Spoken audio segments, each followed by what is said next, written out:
Mike, forgive me. It feels like we always lead off with this, but we did see X dressed out. We saw him warm up Tuesday. Just do you have any sense for where he is and whether at this point in the season you'll be able to bring him up to speed enough to play meaningful minutes? Don't know much yet. Can't give you any info on that yet. Today we got to go through practice and see where he is. And um, but I listen. I'm counting on the guys that's been playing, and we just got to see where he is right now because he hadn't really practiced a lot. So we just got to see where it takes us today. Jack. Hey Mike, just with this Sunday being senior night for a handful of guys, just what have some of those leaders meant for you just in your first 2 years with the program? Well, it's been a lot. I mean, when you look at X, you look at Race and Trace and Miller. They've all have made big contributions to our ball club, man. And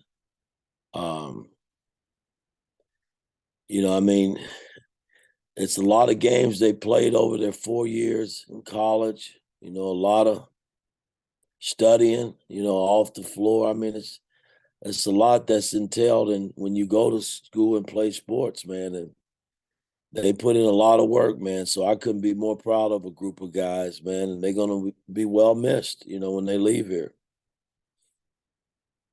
Alex.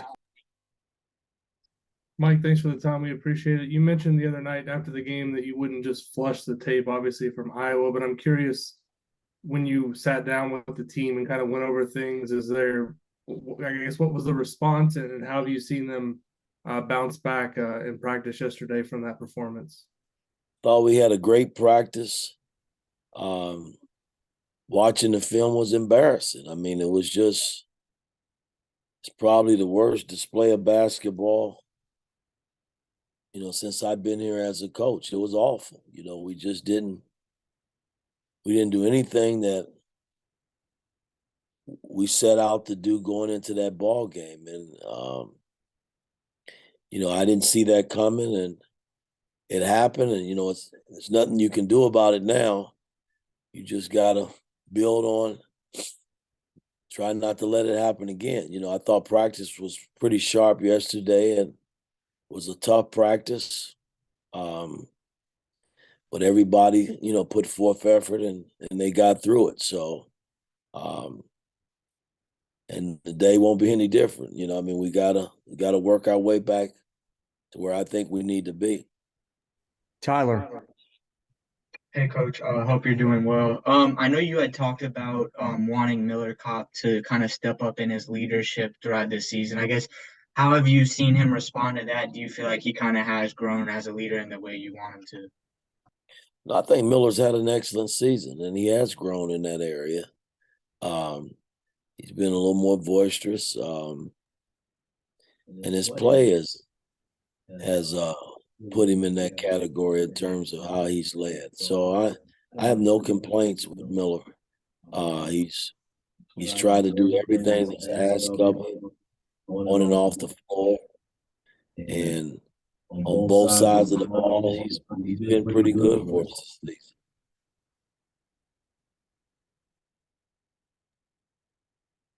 Mike Schumann. Yeah, hey coach. I know after that 3-game losing streak, you said that you kind of got the team's attention and got them playing harder by practicing harder and just pushing up the pace in practice. How do you balance that with it being March and having concerns about guys wearing down? It's tough. It's real tough because again, I think back in the day, you didn't have that tournament, so you just basically got set to go right into the NCAA tournament play. And, the Big Ten tournament is grueling, I mean, especially, I just think back to last year when you play Thursday, Friday, Saturday, that's tough, man. And you're a shot away from playing Sunday. It's my thing is only the strong survive, man. I mean, the tournament is what it is. And it's hard to balance because, again, you know, we need to practice based on how we played the other day. I mean, you play a great game in Purdue, and hold on, guys, I'll call you back. Turn this down, and then you come back and you play a game like that where you don't even look like you've been together as a ball club. So, practice is, for me, is the only way, I think we can get ourselves back together, and it is tough to balance it, because we are getting ready to come into the Big Ten tournament, and you don't want anybody getting hurt. You want fresh legs. I get all of that, but got to work still, I think. Alex. When you look at this season, obviously you've had some games where you've played defense very well, and then obviously some maybe less than stellar performances.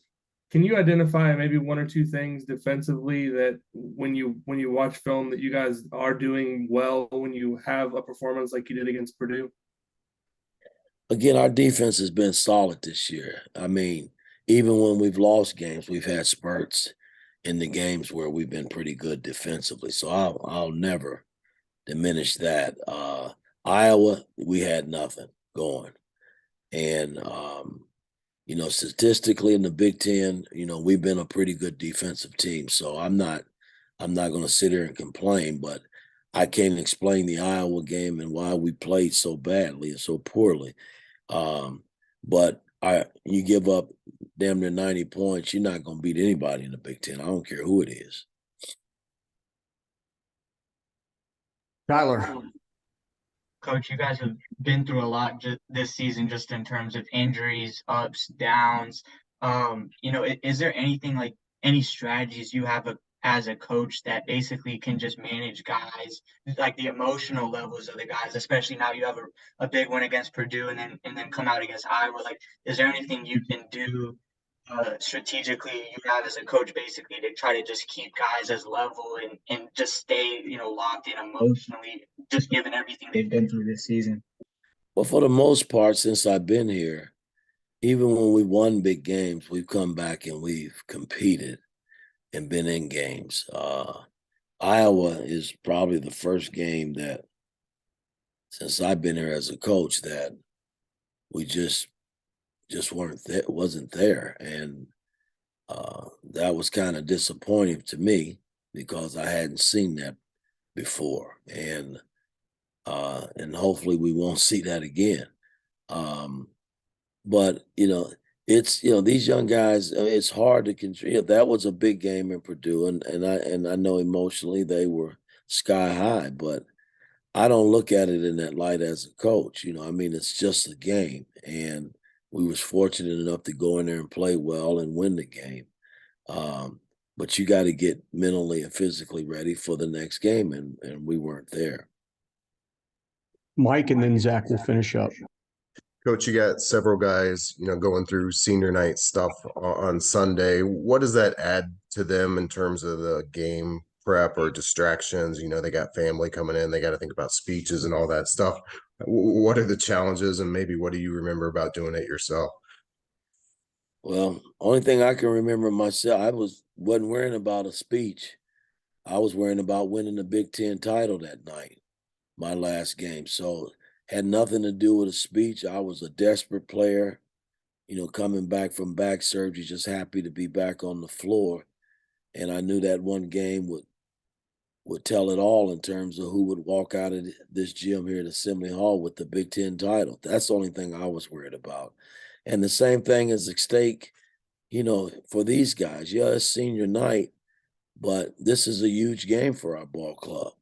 If we win, it puts us in a great position going into the tournament. So, I mean, that's the only thing that they should be worrying about. I get it. They put 4 years in. They got a lot of family members here, but their thought process should be just a game, I think. Everything else will take care of itself. Last question, Zach. Mike, asking a little bit about senior night too. You've talked a lot about the relationship you and Trace have had, and you know this probably kind of one of those moments that's sort of a signpost in that relationship. What I'm just curious is there kind of a moment or a memory from your time together that sticks out to you most about Trace, about a conversation you've had, or you know, kind of a moment you've shared, or something you've seen him do on the floor that really stuck with you? The only thing that sticks out to me, man, is him telling me that day after we watched film that he was coming back. And, you know, that kind of set the stage for where we are today because he could have left if he wanted to and gone anywhere in the country. And the fact that he made the commitment to me and I've made a commitment to coaching. And it hadn't always been pretty, you know. I mean, it's but it's coaching, you know. I think as a captain of a ball club, because I've been in that position before. Um, there's a lot that comes with being a captain, and you know, I probably have pushed him harder than any player on this team. And I know there's been days that he's walked out of here thinking that, hey, is this guy really in my corner? Based on how he's pushing me. But at the end of the day, he's gotten better as a player. We have benefited from it, you know, with our ball club and in terms of how we played as a team. And he's been the driving force behind it. So the fact that he made the commitment to come back and allow me to coach him, that means more to me than anything.